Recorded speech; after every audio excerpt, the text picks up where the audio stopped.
मेरे चैनल में आपका स्वागत है। श्रीमद् भगवद गीता का ज्ञान कुरुक्षेत्र में महाभारत के युद्ध से पहले अर्जुन को श्री कृष्ण ने दिया था। यह ज्ञान मनुष्य जाति के कल्याण के लिए दिया गया था। यह किसी धर्म के लिए नहीं बल्कि पूरी मनुष्य जाति के लिए है।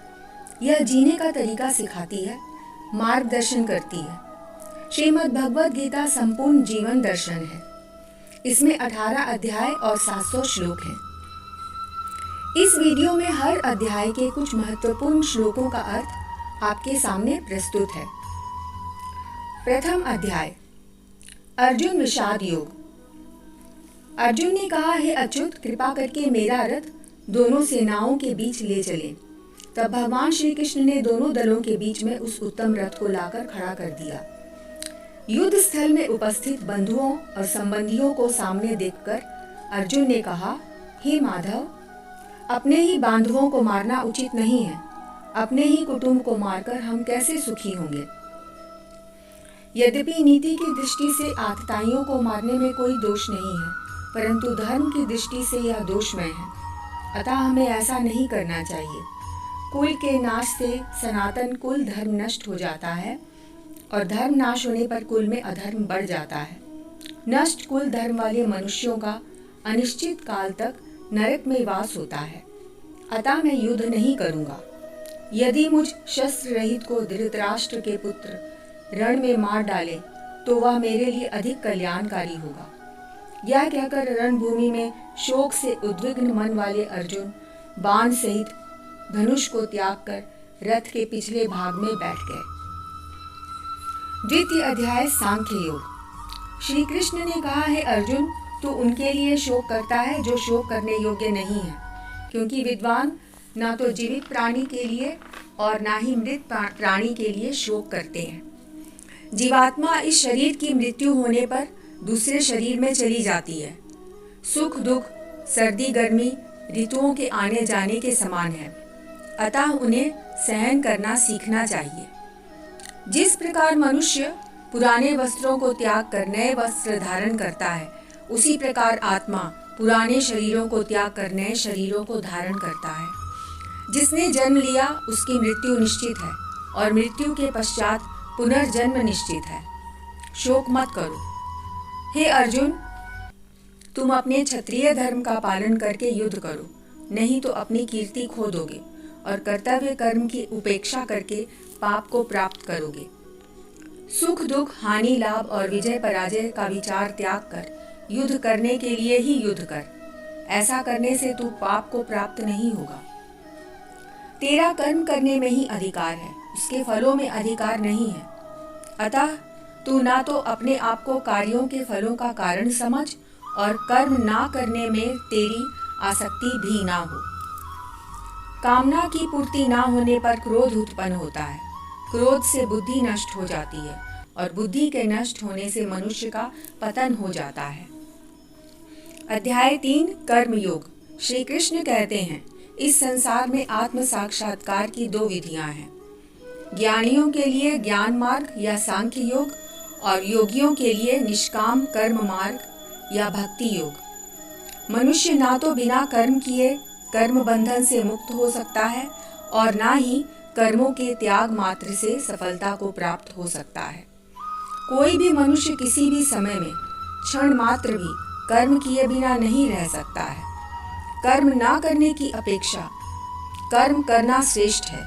महापुरुष जो जो आचरण करते हैं, सामान्य मनुष्य भी उसी का अनुसरण करते हैं। दूसरों के धर्म या कर्तव्य को भली भांति नकल करने की अपेक्षा अपना कर्तव्य पालन दोषपूर्ण ढंग से करना भी अधिक कल्याणकारी होता है। जिस प्रकार धुएं से अग्नि और धूल से दर्पण ढका जाता है, उसी प्रकार कामनाओं से ज्ञान ढका रहता है।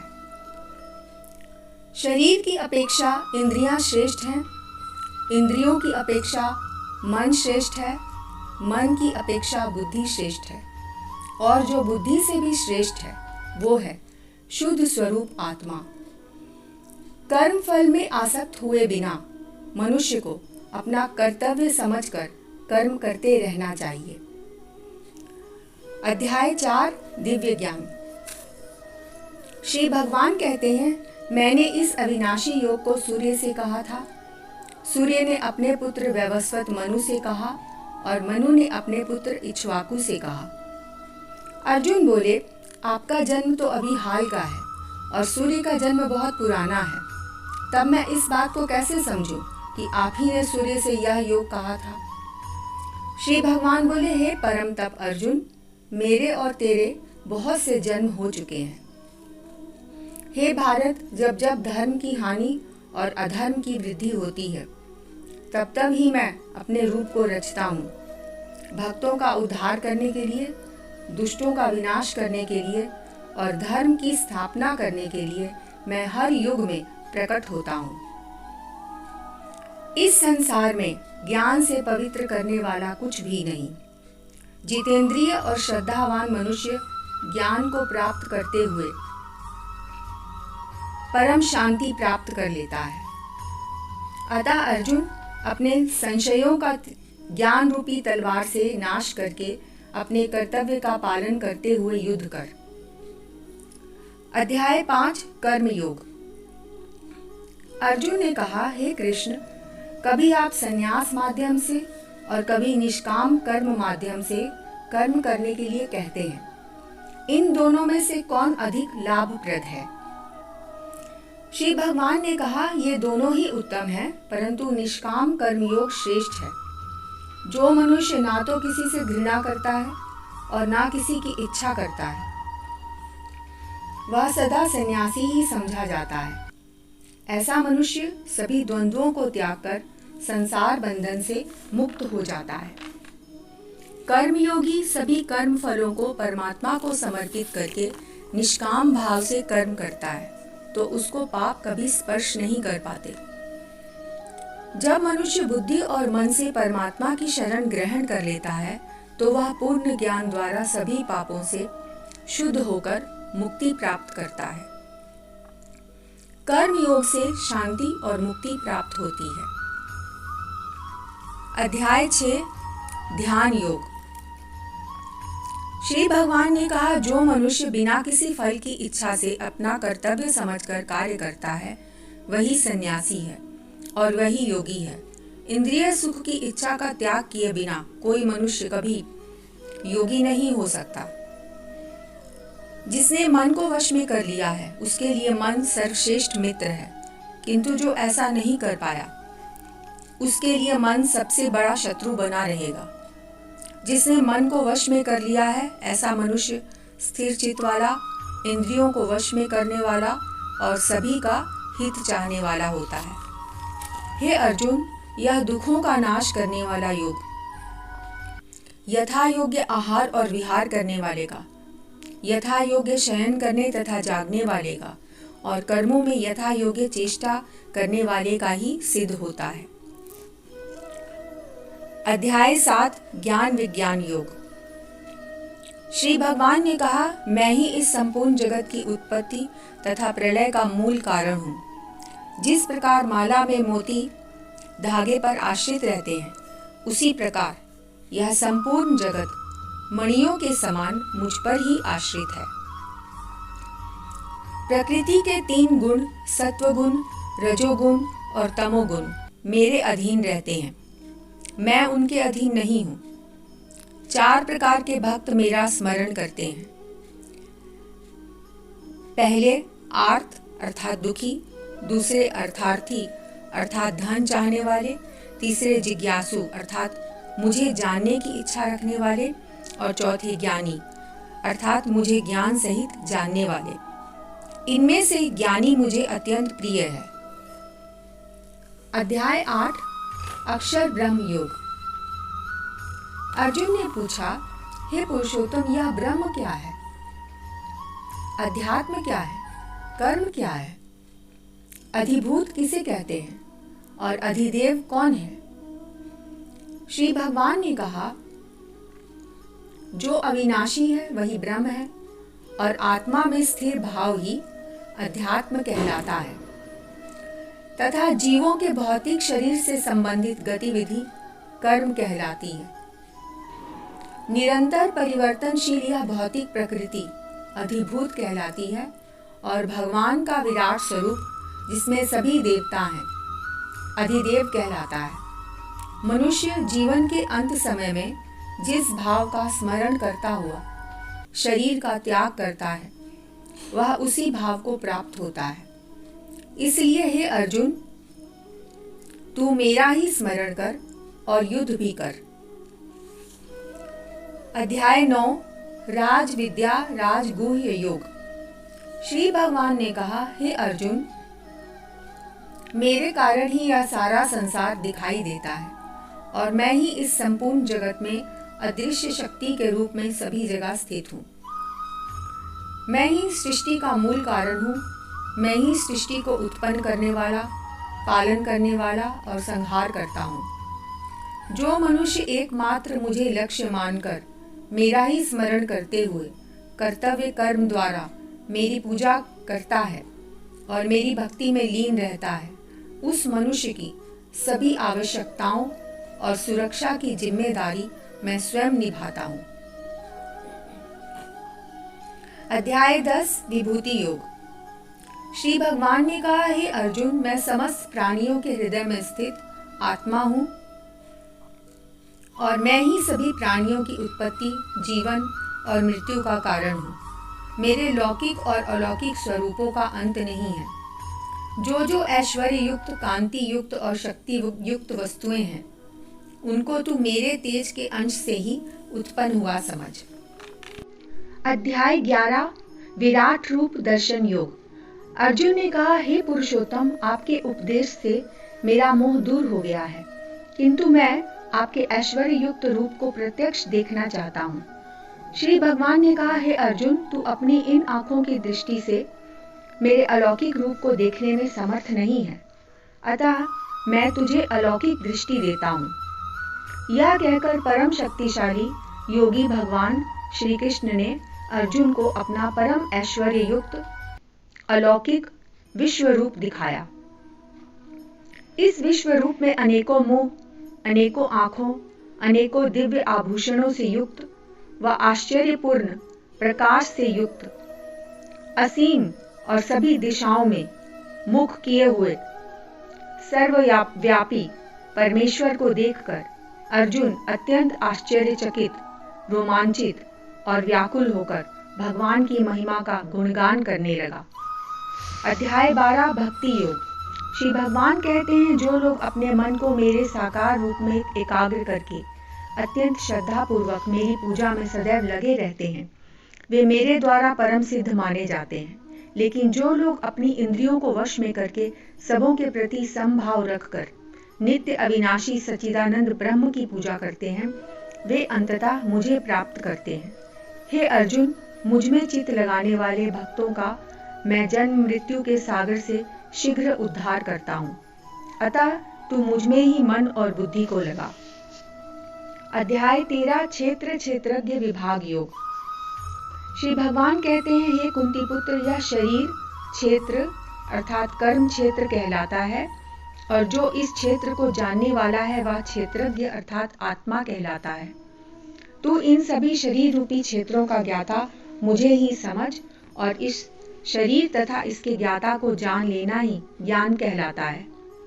इस प्रकृति अर्थात भौतिक जड़ प्रकृति एवं पुरुष अर्थात परमात्मा, इन दोनों को ही तू अनादि समझ और राग द्वेष आदि विकारों को प्रकृति के तीनों गुणों सत रज और तम से उत्पन्न हुआ समझ। इन्हीं गुणों की संगति के कारण ही जीव उत्तम और अधम योनियों में जन्म प्राप्त करता है। अध्याय 14 गुण त्रय विभाग योग।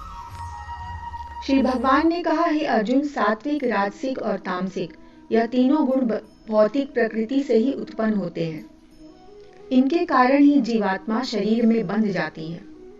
सतोगुण पाप कर्म से जीव को मुक्त करके आत्मा को प्रकाशित करता है। रजोगुण को कामनाओं और लोभ के कारण उत्पन्न हुआ समझ, जिसके कारण जीव सकाम कर्मों अर्थात फल की आसक्ति में बंध जाता है। तमोगुण को शरीर के प्रति मोह के कारण अज्ञान से उत्पन्न हुआ समझ, जिसके कारण जीव प्रमाद, आलस्य और निद्रा द्वारा बंध जाता है। सतोगुण की वृद्धि होने पर जब कोई मृत्यु प्राप्त करता है तो वह स्वर्ग लोक प्राप्त करता है। रजोगुण की वृद्धि होने पर मृत्यु को प्राप्त मनुष्य सकाम कर्म करने वाले मनुष्यों में जन्म लेता है। तमोगुण की वृद्धि होने पर मृत्यु को प्राप्त मनुष्य पशु पक्षी आदि निम्न योनियों में जन्म लेता है। भगवान का अनन्य भक्त तीनों गुणों को पार कर ब्रह्म पद पर स्थित हो जाता है। अध्याय 15 पुरुषोत्तम योग। भगवान ने कहा, हे अर्जुन, इस संसार को अश्वत्थ का वृक्ष मानो, जिसकी जड़ें ऊपर की ओर अर्थात परमात्मा, शाखाएं नीचे की ओर मतलब प्रकृति तथा वेद जिसके पत्ते कहे गए हैं। जो व्यक्ति इस संसार रूपी वृक्ष को मूल सहित जानता है वह वेदों का ज्ञाता कहलाता है। इस संसार में जीव एक शरीर धारण करता है, फिर उसे त्याग कर दूसरा नया शरीर धारण करता है। मैं जीवों के शरीर में अग्नि रूप से स्थित होकर 4 प्रकार के अन्न भक्ष्य भोज्य लेह्य चोष्य को पचाता हूँ। मैं समस्त जीवों के हृदय में स्थित हूँ। इस संसार में 2 प्रकार के पुरुष होते हैं, क्षर अर्थात नाशवान और अक्षर जिसका कभी नाश नहीं होता है। इन दोनों के अलावा एक अन्य पुरुष होता है जिसे परम पुरुष परमात्मा कहा जाता है, जो तीनों लोकों में प्रवेश करके सबका पालन पोषण करते हैं। मैं ही क्षर व अक्षर से परे तथा उत्तम हूँ, इसलिए मैं लोकों तथा वेदों में पुरुषोत्तम नाम से विख्यात हूँ। मनुष्य को संशय रहित होकर पुरुषोत्तम भगवान अर्थात परमेश्वर को भजना चाहिए। अध्याय 16 देव असुर संपदा विभाग योग। भगवान ने कहा, अहिंसा, सत्यता, क्रोध विहीनता, त्याग, शांति, छिद्रान्वेषण में अरुचि, दया, लोभ विहीनता, अनासक्ति, कोमलता, दृढ़ संकल्प, क्षमा, धैर्य, पवित्रता, ये सभी दैवीय गुणों को लेकर उत्पन्न होने वाले मनुष्य के लक्षण हैं। हे प्रथापुत्र, पाखंड, घमंड, अभिमान, क्रोध, निष्ठुरता और अज्ञानता, ये सभी आसुरी गुण को लेकर उत्पन्न हुए मनुष्य के लक्षण हैं। दैवीय गुण मुक्ति का कारण बनते हैं और आसुरी गुण बंधन का कारण माने जाते हैं। हे अर्जुन, तू शोक मत कर, क्योंकि तुम दैवीय गुणों से युक्त होकर जन्मे हो। हे अर्जुन, काम, क्रोध और लोभ ये 3 नरक के द्वार हैं, अतः इन्हें त्याग देना चाहिए। इस संसार में शास्त्र की विधि को जानकर ही कर्म करना चाहिए। अध्याय 17 श्रद्धा त्रय विभाग योग। श्री भगवान ने कहा, शरीर धारण करने वाले सभी मनुष्यों की श्रद्धा प्रकृति गुणों के अनुसार सात्विक, राजसी और तामसी 3 प्रकार की होती है। सात्विक गुणों से युक्त मनुष्य देवी देवताओं को पूजते हैं, राजसी गुणों से युक्त मनुष्य यक्ष और राक्षसों को पूजते हैं और तामसी गुणों से युक्त मनुष्य भूत प्रेत आदि को पूजते हैं। सभी मनुष्यों का भोजन भी प्रकृति के गुणों के अनुसार 3 प्रकार का होता है और यज्ञ तथा दान भी 3 प्रकार के होते हैं। सृष्टि के आरंभ से ओम तत् सत इस प्रकार से ब्रह्म को उच्चारण के रूप में 3 प्रकार का माना गया है। बिना श्रद्धा के यज्ञ, दान और तप के रूप में कुछ भी संपन्न किया गया असत कहलाता है, अतः वह ना तो इस जन्म में और न अगले जन्म में लाभदायक होता है। 18वां अध्याय मोक्ष संन्यास योग। श्री भगवान ने कहा, हे पुरुष श्रेष्ठ अर्जुन, यज्ञ, दान और तप अवश्य करना चाहिए, इनका त्याग नहीं करना चाहिए, क्योंकि ये तीनों ही कर्म बुद्धिमान पुरुषों को पवित्र करने वाले हैं। इन यज्ञ, दान और तप रूप कर्मों को तथा अन्य संपूर्ण कर्तव्य कर्मों को आसक्ति और फलों का त्याग करके अवश्य करना चाहिए। हे कुंती पुत्र, जिस कर्म को तू मोह के कारण नहीं करना चाहता, उसको भी तू अपने पूर्वकृत स्वाभाविक कर्म से बंधा हुआ परवश होकर करेगा। संपूर्ण धर्मों को त्याग कर तू केवल मुझ परमेश्वर की शरण में आ जा, मैं तुझे संपूर्ण पापों से मुक्त कर दूंगा। तू शोक मत कर। अर्जुन बोले, हे अच्युत, आपकी कृपा से मेरा मोह नष्ट हो गया, अतः अब मैं आपकी आज्ञा का पालन करते हुए युद्ध करूंगा। जहां योगेश्वर कृष्ण और गांडीवधारी अर्जुन है, वहीं पर श्री विजय विभूति और अचल नीति है। हरे कृष्णा। अगर आपको यह वीडियो अच्छा लगा हो तो कमेंट में जय श्री कृष्ण अवश्य लिखें। हरे कृष्णा।